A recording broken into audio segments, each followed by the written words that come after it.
Glória a Deus dará a mim, eu sei. Vitória a Deus dará a mim, eu sei. Se andar em plena luz, confiar só em Jesus, vitória a Deus dará a mim, eu sei. Vitória a Deus dará a mim, eu sei. Vitória a Deus dará a mim, eu sei. Se andar em plena luz, confiar só em Jesus, vitória a Deus, eu sei. Pai do Senhor, primeira carta de Pedro, capítulo 2, verso de número 1.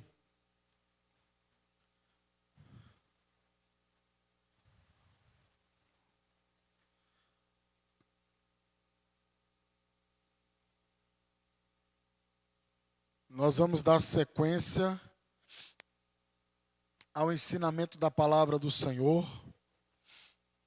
Nós estamos estudando a carta de Pedro.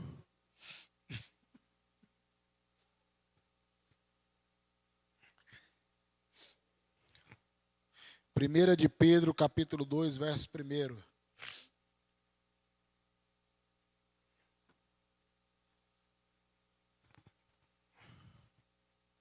Aliás, nós vamos fazer assim. Vai para o capítulo 1.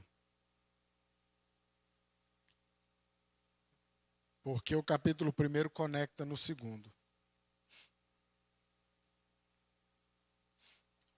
Versículo 22.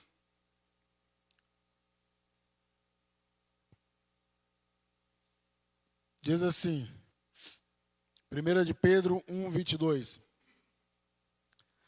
Agora que vocês purificaram suas vidas pela obediência à verdade, visando ao amor fraternal e sincero, amem sinceramente uns aos outros e de todo o coração, pois vocês foram regenerados, não de uma semente perecível, mas imperecível, por meio da palavra de Deus, viva e permanente. Pois toda a humanidade é como a relva, e toda a sua glória é como a flor da relva. A relva murcha e cai a sua flor, mas a palavra do Senhor permanece para sempre. Essa é a palavra que vos foi anunciada. Livrem-se, e na sua deve estar aí assim, né? Portanto, livrem-se, pois, de toda a maldade, de todo engano, hipocrisia, inveja e toda espécie de maledicência. Como crianças recém-nascidas, desejem de coração leite espiritual puro, para que por meio dele cresçam para a salvação, agora que provaram que o Senhor é bom. À medida que se aproximam dele, a pedra viva, rejeitada pelos homens, mas escolhida por Deus e preciosa para ele, vocês também estão sendo utilizados como pedras vivas na edificação de uma casa espiritual para serem sacerdócio santo, oferecendo sacrifícios espirituais aceitáveis a Deus por meio de Jesus Cristo. 6. Pois assim é dito na Escritura: eis que ponho em Sião uma pedra angular, escolhida e preciosa, e aquele que nela confia jamais será envergonhado. Portanto, para vocês, os que creem, esta pedra é preciosa, mas para os que não creem, a pedra que os construtores rejeitaram tornaram-se pedra angular. E pedra de tropeço e rocha que faz cair. Os que não creem tropeçam, porque desobedecem a mensagem, para o que também foram destinados. Vocês, porém, são geração eleita, sacerdócio real, nação santa, povo exclusivo de Deus, para anunciar as grandezas daquele que os chamou das trevas para a sua maravilhosa luz. Antes vocês nem sequer eram povo, mas agora são povo de Deus. Não haviam recebido misericórdia, mas agora a receberam. Amém? Nós lemos o restante do capítulo 1, porque o capítulo 1, esse finzinho, ele engata no 2 e ele continua o entendimento, continua a linha de raciocínio. E o que nós aprendemos aqui? Que a gente que foi purificado, foi transformado, regenerado, teve a fé provada, tem a fé provada, nós que agora andamos na obediência à verdade, tendo em vista o amor fraternal não fingido, amai-vos de coração, pois fostes regenerados, não de semente corruptível, mas de corruptível, mediante a palavra de Deus, a qual vive e é permanente. Então nós recebemos uma nova natureza, nós nos tornamos uma nova vida, uma nova pessoa. E ele entra no capítulo 2, dando sequência que já que a gente é uma vida nova, na presença de Deus, ele está falando assim na tua Bíblia aí, despojando-vos, portanto.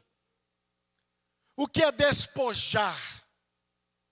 Vocês têm ideia do que é despojar? Aqui nesse sentido, não tem a ver com despojo de guerra, tá? O que é despojar?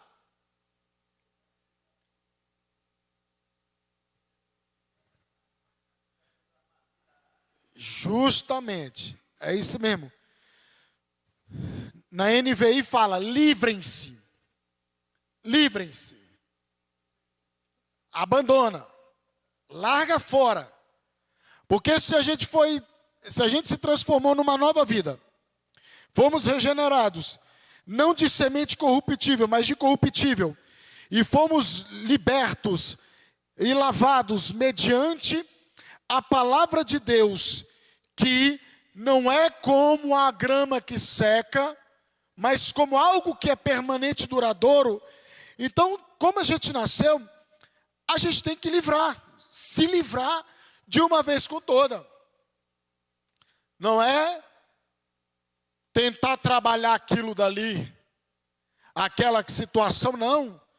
É abandonar, é largar, é sair fora, sair correndo. Fazer igual José. José saiu correndo. Ele não tentou resolver a coisa de frente. Ele não tentou enfrentar aquilo dali. Ele simplesmente largou tudo e foi-se embora. E aí Pedro está dizendo, olha, ele vai dizer o seguinte, livrem-se, portanto, de toda o quê? Maldade. E dolo, hipocrisia, invejas e de toda sorte de maledicências. Se livrem dessas coisas malignas, dessas coisas, olha só, se livre de toda a maldade. o que tem pessoa ruim, má, não é brincadeira. A pessoa que, lá no versículo 10, quando a gente finaliza essa primeira parte, porque a gente só vai até o 10 dessa vez, ele fala, vocês nem sequer eram povo. Ou seja, vocês não eram nada, vocês eram zero à esquerda.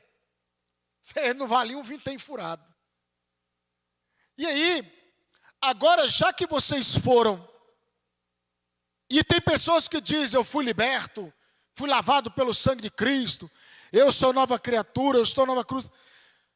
Mas tem uma natureza ruim, é mau, é perverso, quer ver o tombo do próximo, quer ver o próximo, perdão da expressão, se lascar. Tem pessoas que são assim. E aí, Pedro está dizendo, olha, larga, abandona. Se ele fala para largar, abandonar, somos nós que temos que fazer isso daqui, correr atrás disso daqui. E isso, a gente volta lá no capítulo 1 novamente, porque ele fala, sede santos, porque eu sou santo. Sede santos em todo o vosso procedimento. Está lá no versículo 15. O seu procedimento, o meu procedimento, ele tem que ser correto. Hoje eu estava lá na escola, na sala dos professores, uma professora virou para mim e falou assim, o senhor é crente? Aí o outro, irmã, isso aí é pastor. A paz do Senhor, diaconisa fulana de tal. E é uma professora, né? E que é diaconisa. Então Deus está enchendo os crentes, a escola de crente lá, né? E aí o que acontece?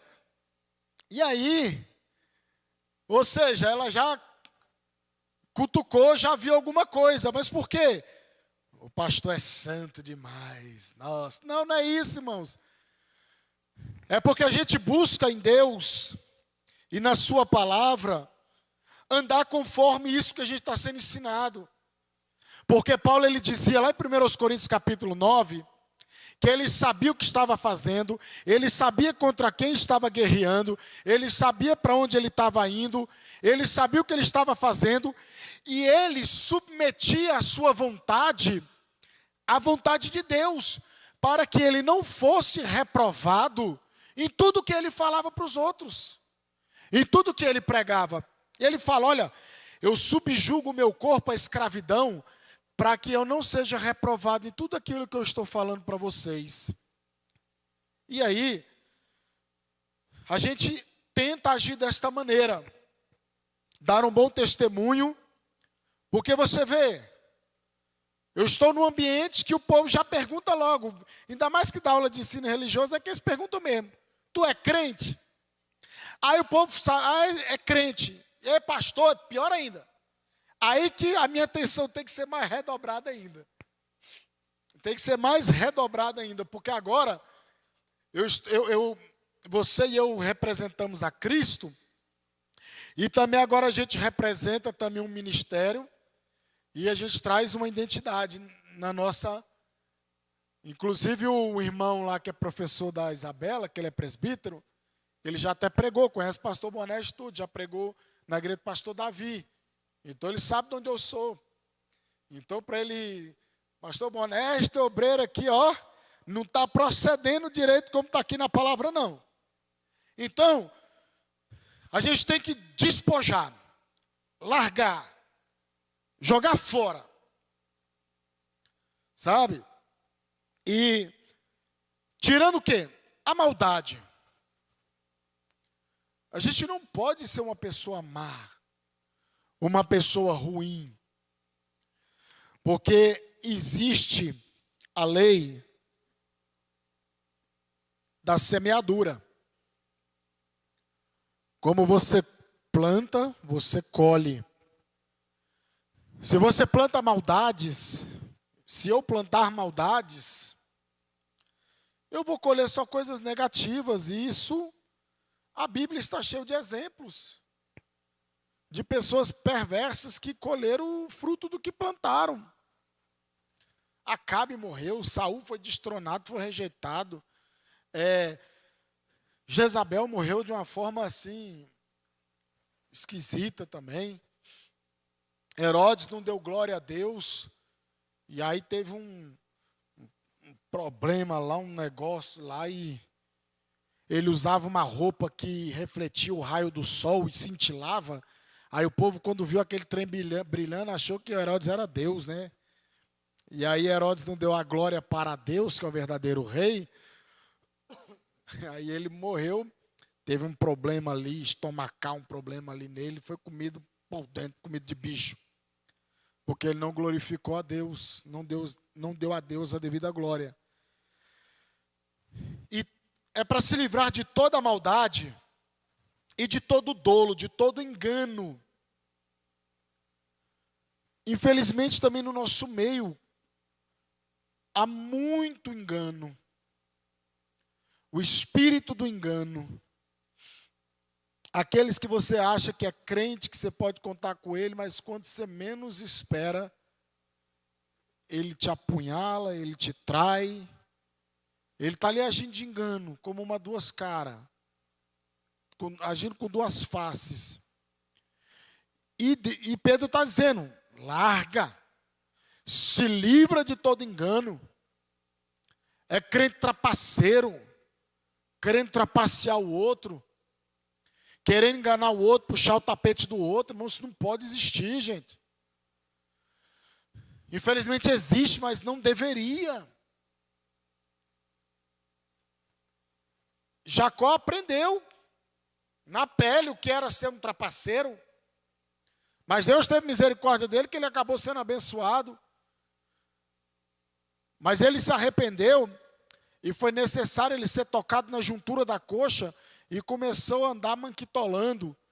Agora, ou seja, total dependência de Deus. O homem agora estava convertido, rapaz, e dependendo de Deus. Largou os enganos de mão. Então a gente não tem que ficar, a gente tem que ser verdadeiro, a gente tem que ser sincero, honesto. A gente estava ontem ministrando na sede o curso para obreiros, e a gente estava falando lá que o diácono ele tem que ser uma pessoa que de bom testemunho, ser honesto, não ganancioso, não avarento. Ele tem que ser correto com as coisas dele. E aí, tem muita gente que acha que engana a Deus. Pode enganar até a mim, pastor da igreja, pode enganar até o seu irmão que está do seu lado. Mas de Deus ninguém engana a Deus.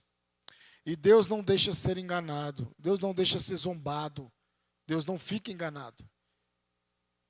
E não deixa ser zombado. E ele continua dizendo, livrem-se também da hipocrisia. O que é a hipocrisia? É uma máscara de um ator teatral. É alguém que desempenha um papel de um ator. Não é ele ali que está falando a verdade, agindo com verdade, mas é um personagem, é como se ele tivesse botado uma máscara. E isso é muito grave. Jesus combateu veementemente contra a hipocrisia. Bateu de frente contra a hipocrisia dos fariseus.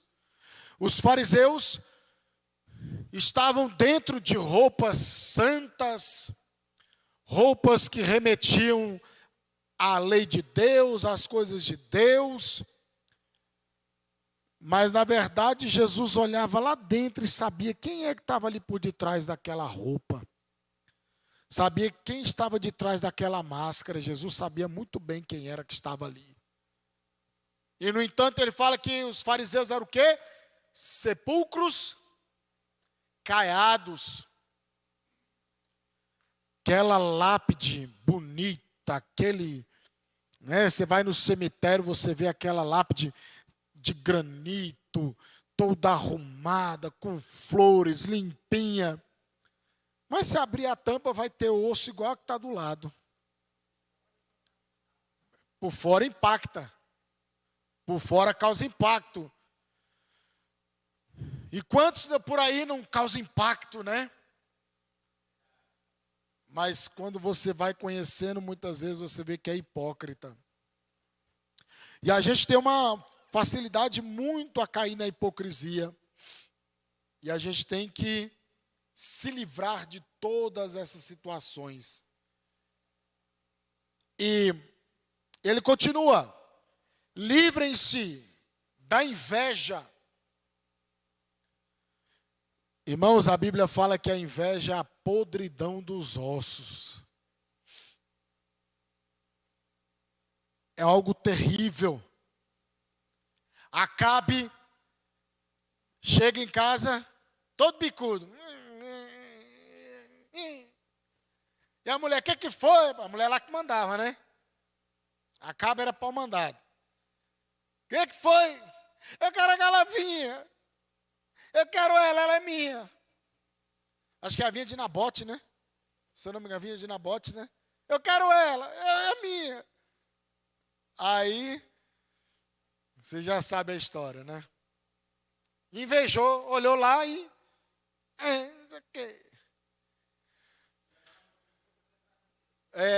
a grama do vizinho é sempre mais verde que a nossa, né? Justamente, mas assim, a pessoa tem, mas o invejoso não quer passar pelo processo. Ela só quer como se diz, ela só quer o bônus, mas não quer o ônus. Né? Não quer ralar, não quer... mas bater a massa não quer não, né? Eu fiquei com as mãos tudo doendo, porque os docinhos da Isabela foi eu que fiz, né? E aí pensa na mão do aniversário dela. Eu fiz lá, amassando lá e fiquei com as mãos doendo. E assim, a inveja é algo terrível. Porque aí você pode fazer uma conexão sobre a cobiça. Que o invejoso, geralmente, ele é cobiçoso. Ele cobiça. Ele olha assim... e ele deseja aquilo ali para ele. É igual o seca-pimenteira, sabe? Ele chega, bota os olhos assim, que negócio... Parece que não nasce mais, né? Nossa, que planta bonita, e não sei o quê. Daqui a pouco a planta... ela murcha. Acontece, irmão, isso acontece. E aí... tem que se livrar. Tem que jogar fora. Quer conquistar alguma coisa? Quer? Corre atrás. Vai buscar, vai orar. Nossa, aquela irmã canta que é uma maravilha. Mas a irmã ora, jejua, consagra, ensaia. Aí a pessoa quer cantar como ela canta, mas não consagra, não ensaia, não faz nada. Quer que Jesus manda assim, né? Justamente. Então o que acontece? Os irmãos de José, tudo mano de invejoso. É o queridinho do papai. Que não sei o que. Aí ó, ele tem uma roupa diferente, a túnica, ele é o preferido. Então, bora aí, pera lá, vamos fazer um negócio aqui, vamos matar ele. Não mata não, pelo amor de Deus. Finge que ele está morto e vende para os ismaelitas e manda ele embora. E aí, eles passaram por uma situação muito difícil. E no final, José foi tão misericordioso, porque experimentou a misericórdia, ele pôde estender a misericórdia para os seus irmãos. E os irmãos deles acharam que eles acharam que José ia fazer mal. E José não fez o mal. E José falou assim: acaso sou eu o juiz de vocês? Não, não sou juiz de vocês. Fique tranquilo, ainda vou cuidar de vocês também. Vocês vão ter comida, vocês vão ter tudo. A família de vocês não vai passar fome, não. Olha só que coisa maravilhosa, né, irmãos? Sim. E outra coisa que é para se livrar de toda maledicência. Rapaz, o que tem gente que amaldiçoa, que é maldizente, que fala na boca dele, só abre a boca para falar mal do outro. Não abençoa, não tem nada de bom. Né? A NVT fala sobre todo tipo de difamação. Tem pessoa que tem prazer em difamar o outro. Queimar o filme do outro, como se diz em outras palavras. Rapaz, é impressionante um negócio desse. E o que acontece? Eu trabalhei num lugar que a pessoa ficava me difamando, queimando meu filme mesmo. O patrão e tudo, aquela coisa toda. E estava até fazendo umas artimanhas, uns negócios. E eu sempre assumia o problema. Eu falava, olha, fui eu mesmo, eu vacilei, eu errei. Eu assumia o problema e às vezes não falava mal da pessoa, do meu colega de trabalho. Mas quando eu vi que a coisa estava começando ela começou a inventar coisas, Deus me deu uma estratégia. Eu passei a anotar e protocolar tudo. Tudo que eu dava entrada. Eu tirava foto no celular e eu anotava no caderninho. Dia tal, aconteceu isso, tal. Uai, não é que parou, gente? Não é que as coisas pararam de sumir? Quando eu comecei a fotografar e protocolar, a difamação, a coisa toda acabou. E as pessoas vão difamar a gente. Difamam mesmo, não tem. Principalmente o invejoso que quer tomar o lugar do outro. Sai falando mal para todo lado. Aconteceu conosco lá em Araguaiana, quando a gente morava lá. Uma pessoa que a gente pagou a passagem de avião para a esposa, para o filho vir de avião, do estado bem longe do nosso. A gente pagou a passagem de avião, mobiliou a casa dele todo, ajudou no aluguel. Aí porque eu não resolvi não emprestar mais meu cartão de crédito, que isso é fria, né? Aí começou a entrar de casa em casa me difamando. Aí os irmãos me conheciam e falaram, não, eu acho que você está equivocado, pastor João, não.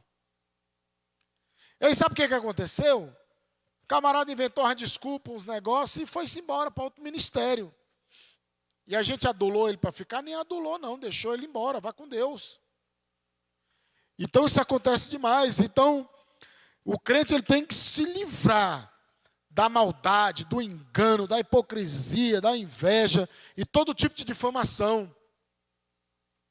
Alegre-se com seu irmão, glorifique o nome do Senhor, fale bem do seu irmão, seja verdadeiro, seja bondoso e não maldoso, seja sincero, porque vocês foram regenerados, não de semente corruptível, mas de incorruptível, mediante a palavra de Deus que vive e é permanente. Agora, já que vocês nasceram de novo, já que vocês estão agora se livrando de tudo, já que se livraram disso tudo, agora vocês desejem ardentemente o leite puro e espiritual. Agora vocês têm que desejar o quê? Intensamente ou ardentemente o puro leite espiritual ou o genuíno leite espiritual. aquele leite que não tem mancha nenhuma, aquele leite branquinho. Quando a vaca pare, os primeiros leites você não toma dele, você não pode, é o colostro. É aquele trem esquisito, mas depois ele fica branquinho, limpinho, prontinho. Eu era menino, rapaz, eu enchia o copo de Toddy, eu ia lá para o curral da chácara do meu pai, botava lá debaixo da vaca assim, e o seu Zé enchia o copo, eu só mandava ver, sabe? Então, o que acontece?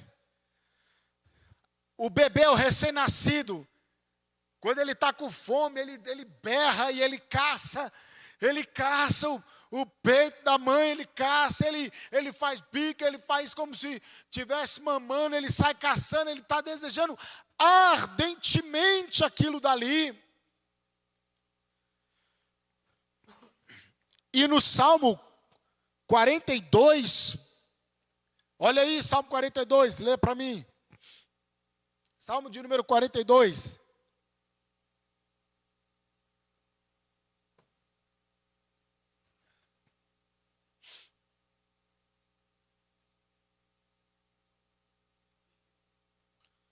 Primeiro,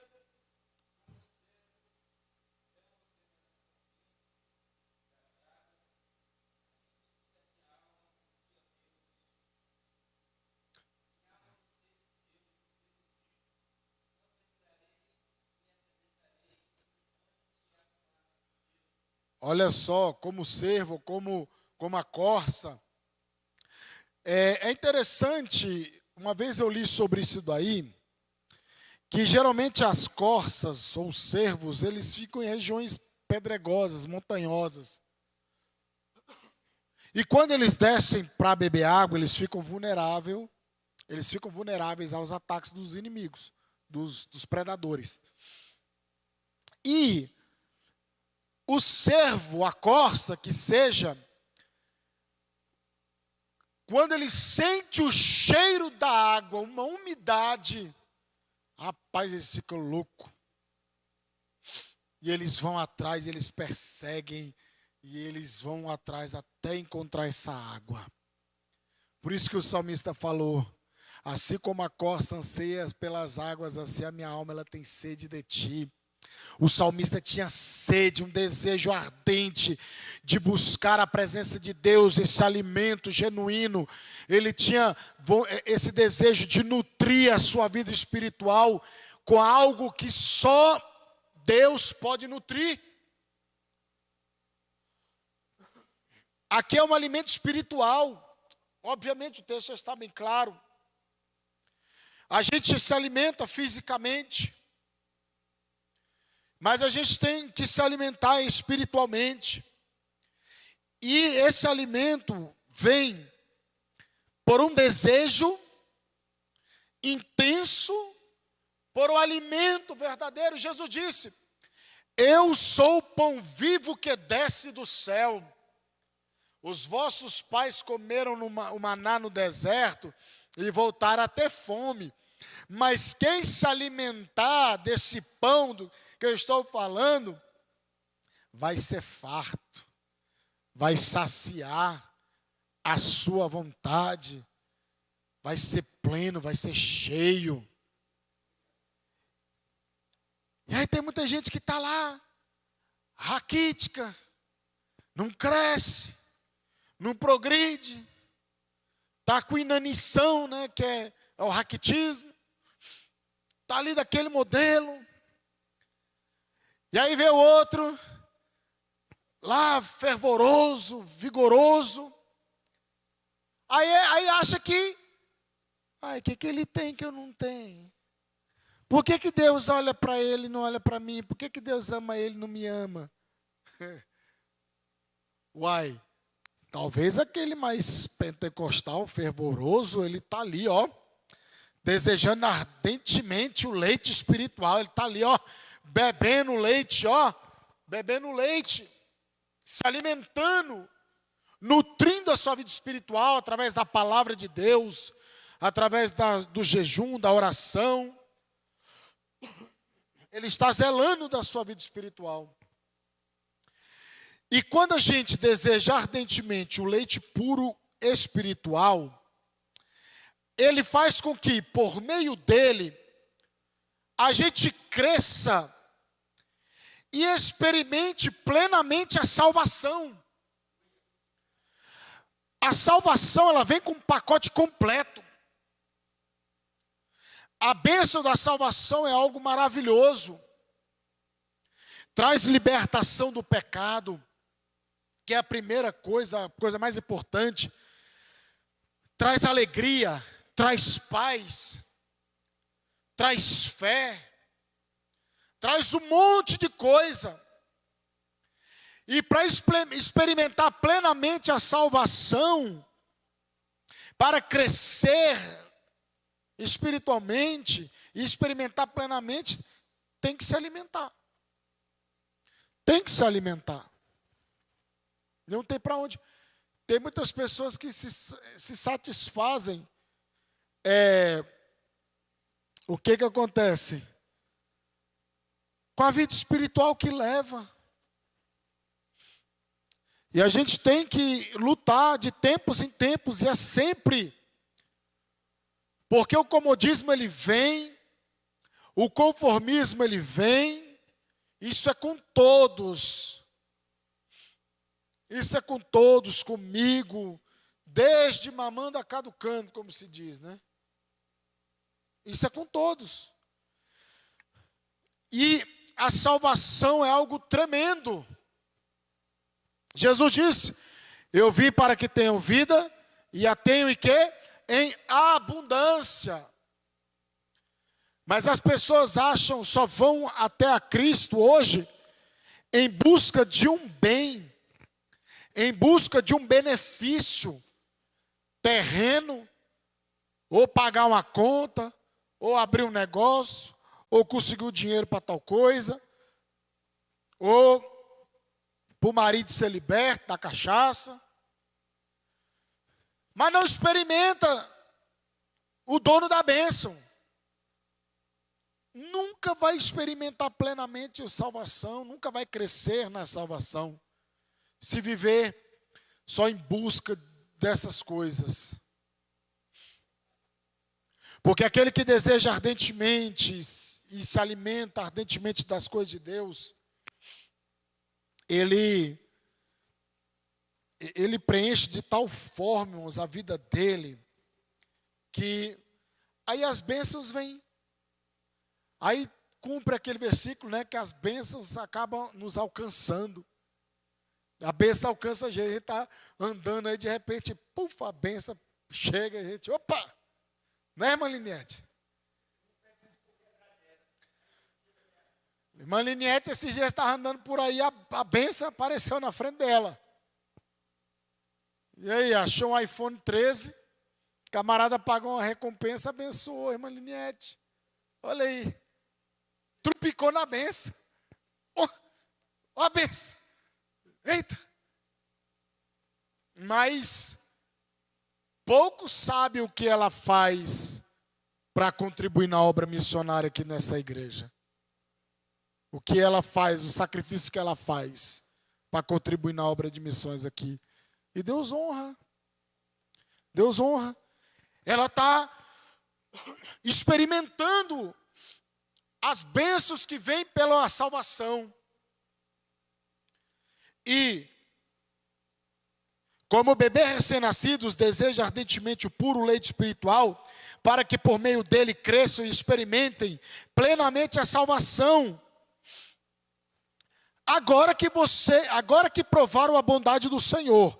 Na revista atualizada fala: se é que já tendes a experiência de que o Senhor é bondoso. E na NVT, NVI fala: agora que provaram a bondade do Senhor. Então, 4, vocês têm se aproximado de Cristo, a pedra viva.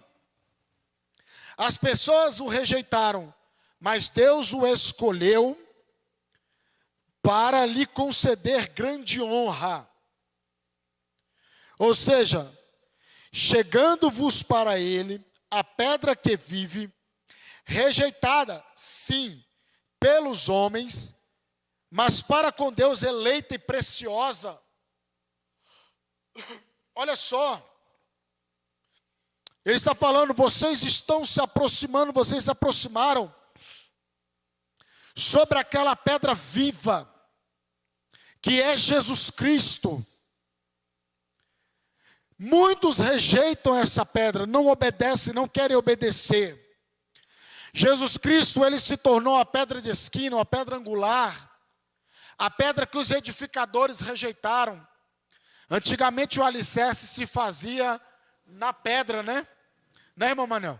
Abria, fazia a vala, jogava as pedras lá dentro. Então, justamente.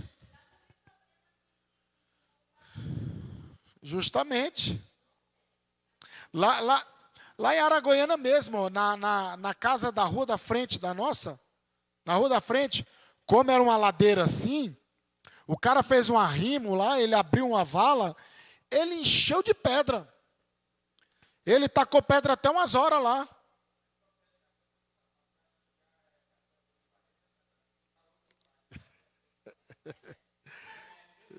Então, e aí, olha só. E aí, quando a pessoa está construindo, e na antiguidade se usava pedras, né? Ele falava, não, essa aqui não presta para alicerce. Rejeita, joga fora. E assim são muitas pessoas, muitos homens. Olham, vê, não quero. E larga Jesus Cristo, se abandona Jesus. Não querem saber de Jesus Cristo. Mas nós nos aproximamos na pedra viva, que é Cristo e não é Pedro. Cristo, ele é a rocha. Pedro é só um pedaço de rocha. Tem uma religião que diz que Pedro é o fundamento da igreja, né? É o primeiro papa da igreja, mas não é, gente. A igreja, ela tem que estar alicerçada em Cristo. Cristo, ele é o alicerce. E Deus escolheu a Cristo e honrou Cristo, lhe deu um grande nome, uma grande honra. Que sobre ele as pessoas serão edificadas, as pessoas serão salvas. Ele vai arrancar aquelas pedras brutas e aqueles pedaços de pedra bruta, e ele vai jogar lá no edifício de Deus, para construir, para lapidar. E versículo 5. E vocês também são pedras vivas, com as quais um templo espiritual é edificado. Além disso, são sacerdotes santos, por meio de Jesus Cristo, oferecem sacrifícios espirituais que agradam a Deus. Ou seja, Cristo é a pedra viva, é a pedra angular. Ele está posto como fundamento. O apóstolo Paulo, ele diz em 1 Coríntios capítulo 3 que Cristo, ele é o quê? A rocha. E veja como que cada um constrói sobre ela. Porque não podemos pôr outro fundamento além do que já está posto, que é Cristo Jesus. E a gente se torna pedras vivas, porque nós estávamos mortos, agora também recebemos vida.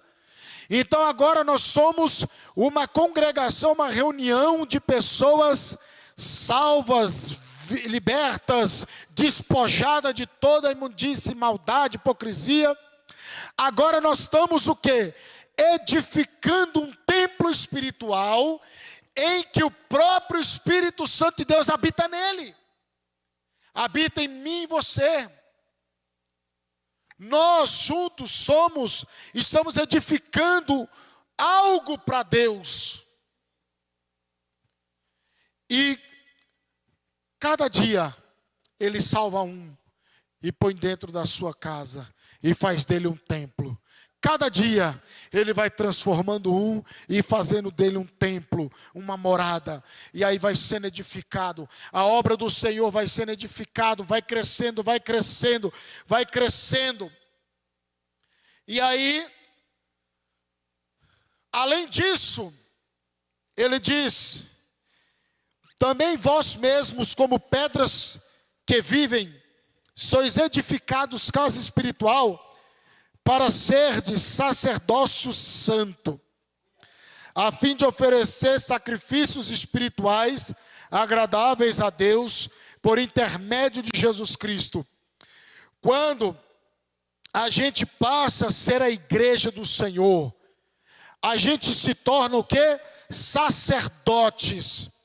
E o que o sacerdote ele fazia? Ele faz a mediação entre Deus e os homens, entre homens e Deus.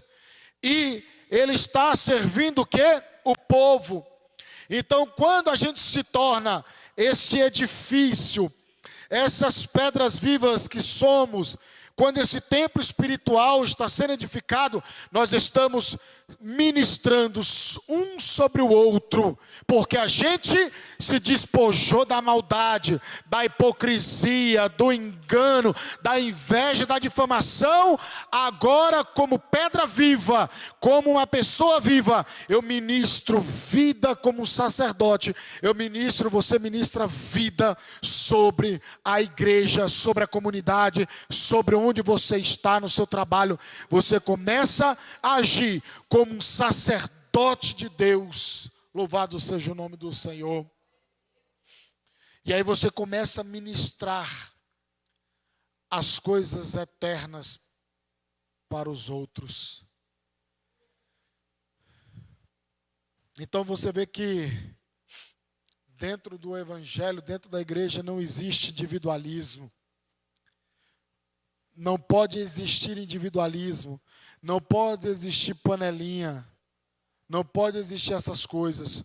Porque cada um ministra sobre o outro aquilo que recebeu alimento, se alimentou, está farto, cheio, pleno, se tornou uma pessoa viva. Aí agora é um ministrador sobre aqueles que estão ali. É um ministrando sobre o outro. É um pastoreando o outro. Não é um cuidando da vida do outro para fuxicar, não.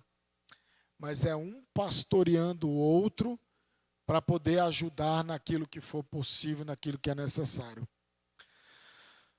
Versículo 6. Como diz as Escrituras: ponham em Sião uma pedra angular, escolhida para grande honra. Quem confiar nela jamais será envergonhado. Olha só.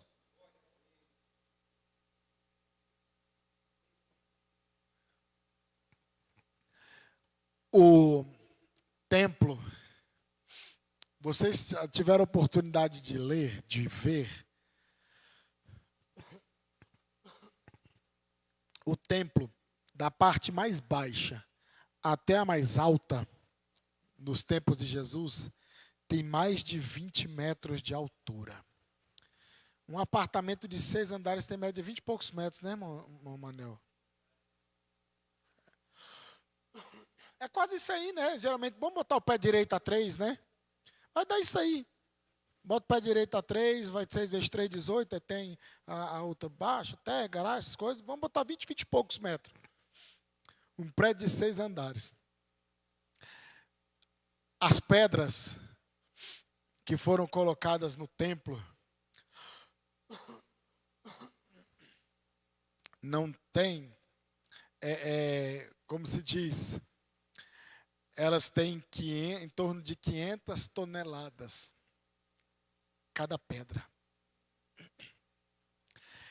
É tão pesado, é tão perfeito, que não teve negócio de cimento, não teve nadinha ali para besuntar entre um tijolo e outro, não. Mas é tão bem feito, é tão firme, é tão espantoso aquilo dali, que é interessante esse dado, né? Como que as coisas eram. Hoje em dia, a nossa casa, que a gente estava falando aí, né? É mofo, quebra, reboque de descasque, não sei o quê, aquela coiseira toda. E aquelas construções estão lá até hoje para contar a história, não tem nada, vezes nada. E aí, voltando aqui, que ponham em Sião, aqui ele está fazendo uma citação do Antigo Testamento. Ponham em Sião uma pedra angular escolhida para grande honra. Quem confiar nela jamais será envergonhado. Quem confia em quem está com a sua vida edificada sobre a rocha, não vai ser envergonhado. Quem edificar a casa sobre a areia, vai ser envergonhado. Olha, quem crer em Cristo, não vai ser envergonhado, em hipótese alguma, de forma alguma. Porque Cristo, Ele não envergonha ninguém. Se você não envergonha o Evangelho, a causa de Cristo, se você não envergonha o nome dele, o que ele fala? Eu não te envergonho, eu confessarei o teu nome diante dos anjos que estão nos céus. Mas se tu negar o meu nome, eu vou negar o teu nome também diante dos anjos que estão diante de Deus. E aí, quem confia jamais será abalado. Olhe os meus olhos para os montes, de onde me virá o socorro. Salmo 125 também fala, né, que os que confiam no Senhor são como o monte Sião, que não se abalam, mas permanece para sempre. Você que confia em Deus, não será envergonhado jamais. E dando sequência aqui o versículo 7. Sim, vocês, os que creem, reconhecem a honra que lhe é devida. Mas para os que não creem, a pedra que os construtores rejeitaram se tornou a pedra angular. Para vós outros, portanto, os que credes, é a preciosidade, mas para os descrentes, a pedra que os construtores rejeitaram, essa veio a ser a principal pedra angular. Veio para o que era seu, mas os seus o rejeitaram. Os judeus rejeitaram a Cristo. E muitos estão rejeitando a Cristo. Para nós, é a pedra angular, é o que nos sustenta, o que nos dá base. Mas para os descrentes, é pedra de tropeço, porque não obedecem à palavra, como está no verso 8. Portanto, deparam com o destino já planejado para eles. É pedra de tropeço, rocha de ofensa. São estes os que tropeçam na palavra, sendo desobediente para os que também foram postos. Então tem os descrentes, é pedra de tropeço. Faz as pessoas caírem, tropeçam, porque não obedecem, não querem obedecer. Acha que o evangelho é um empecilho, é um atrapalho, porque são mais amantes de si mesmo, são mais amantes do pecado do que das coisas santas. Não, o evangelho vai me impedir de eu tomar minha cervejinha. O evangelho vai impedir de eu ir para o pagode, para o carnaval aí que está chegando, né? Aí para eles isso é pedra de tropeço, mas para nós não, isso é salvação, é livramento. Jesus, a pedra esquina, Ele livra a gente. Esse povo está aí, ó, andando em areia movediça. Versículo 9. Vocês, porém, são povo escolhido. A igreja, os salvos, foi escolhido por Deus para estar com Ele. Para onde quer que eu esteja, estejais vós também. Não foi assim que Jesus disse? E Ele faz da gente, sacerdócio real. Se é real, é porque tem um reino e tem um rei. Novamente ele volta a falar do sacerdócio. Agora nós estamos a serviço de um rei que tem um reino eterno e que está ali, para conduzir as pessoas a Cristo, conduzir as pessoas a Deus. Nós somos o que é uma nação santa, porque somos desse reino. E um sacerdócio, o que é mais bonito aqui, é que ele fala que os que são salvos, libertos, regenerados, santos, purificados, que são servos, todos são sacerdotes. São reino de sacerdotes, são sacerdócio real. No Antigo Testamento, só a família de Levi, só eles poderiam ministrar sobre ali as coisas de Deus. Sumo sacerdote só da linhagem de Arão. Havia uma única família, uma única tribo que era responsável por ministrar nas coisas de Deus. Mas através de Jesus Cristo, o véu do templo, ele se rasga de alto a baixo e todos indistintamente podem, através do nome de Jesus Cristo, entrar no Santo dos Santos e conversar com Deus e ministrar perante o Senhor. Olha que coisa grandiosa isso daqui. Olha o que Pedro está trazendo para a igreja. E a reforma protestante, ela bateu muito nisso daí. Sacerdócio universal dos crentes contra o sacerdócio exclusivista da igreja católica. E aí, ele continua. Vocês são propriedade o quê? Exclusiva de Deus. Ele não quer ninguém pela metade. Ele quer uma pessoa de corpo e alma e espírito, que seja dele por completo. Ele não quer te dividir, me dividir com as coisas mundanas e pecaminosas. Porque diz que o Espírito de Deus, ele tem o quê? Ele tem ciúmes de nós. Deus, ele nos ama. Que enviou Jesus Cristo para morrer na cruz do Calvário, para que as pessoas se arrependam dos seus pecados, do seu erro, da sua miséria, e venham desfrutar desse amor. E nós somos propriedade exclusiva de Deus. Assim, já que somos povo escolhido, reino de sacerdotes, nação santa e propriedade exclusiva, agora, nós podemos e devemos mostrar às pessoas como é admirável aquele que os chamou das trevas para a sua maravilhosa luz.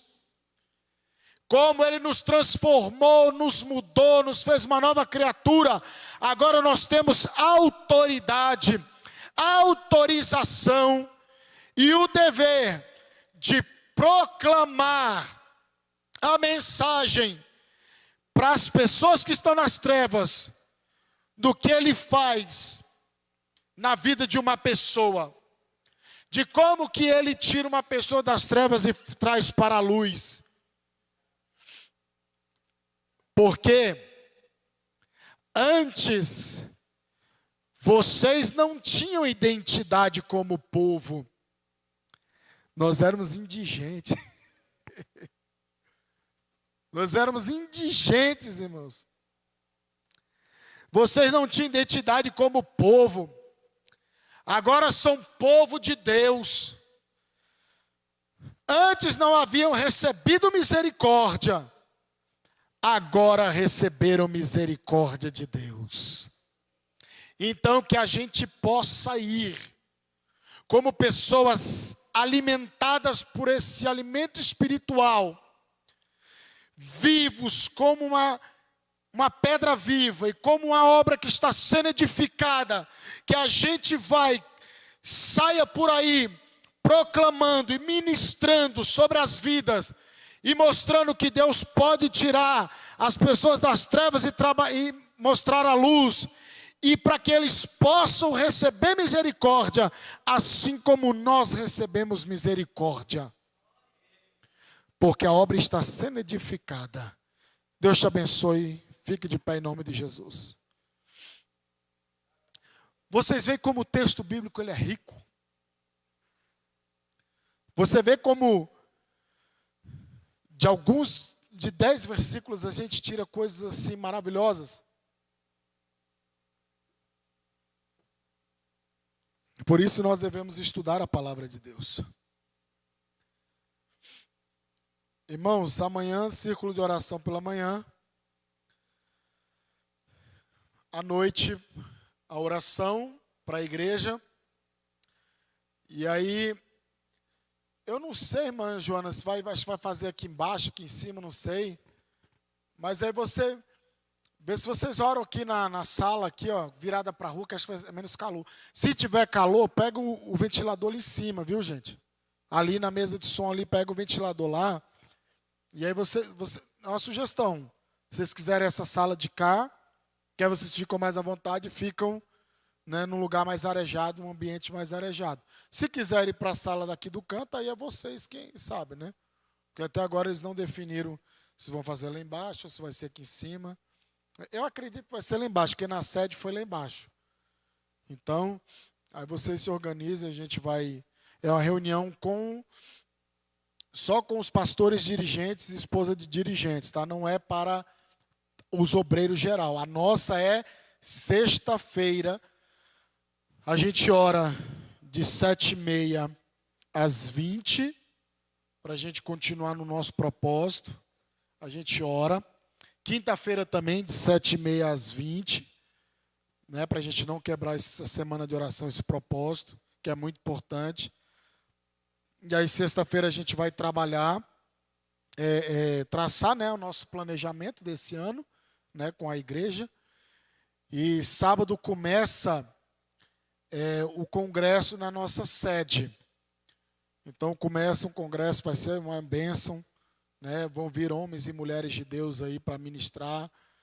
E eu estava até pensando, né, ter que conversar com a irmã Margarete primeiro, para suspender a escola dominical domingo de manhã, para os irmãos que quiserem ir para a sede, né, participar ali domingo pela manhã. Oi?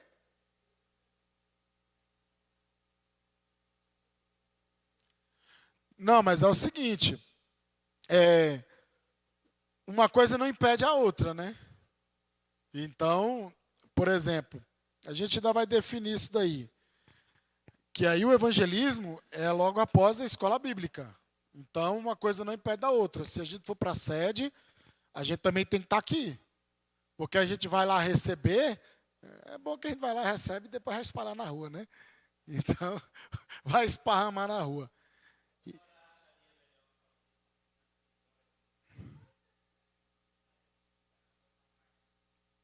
Aí depois vocês definem isso aí, né, o horário. Porque também para não ficar muito em cima também do culto. Vocês têm que ver que depois tem que voltar em casa, arrumar, né? Aí não sei.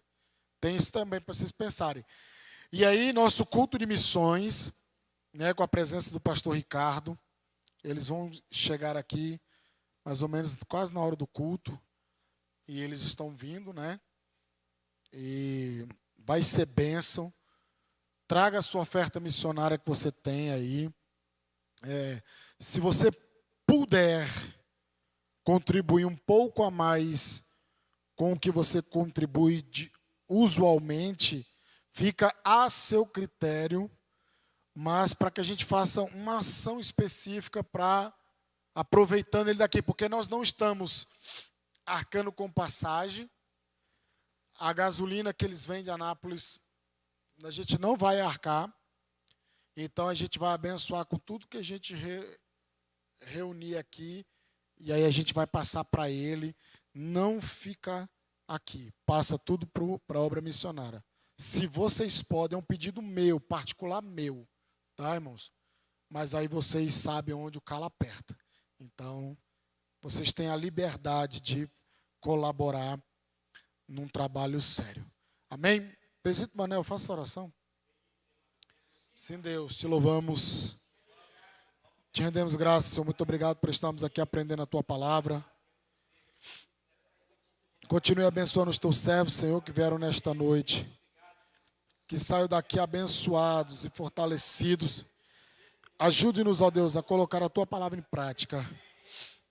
Deus, tenha misericórdia de nós. Ajude-nos, ó Pai, em nossas fraquezas. Sim, meu Deus. Em nome de Jesus. Amém. Que a graça de nosso Senhor Jesus Cristo, o amor de Deus, nosso Pai, a comunhão e a consolação do Espírito Santo, seja com todos digam amém. Está encerrado em nome de Jesus.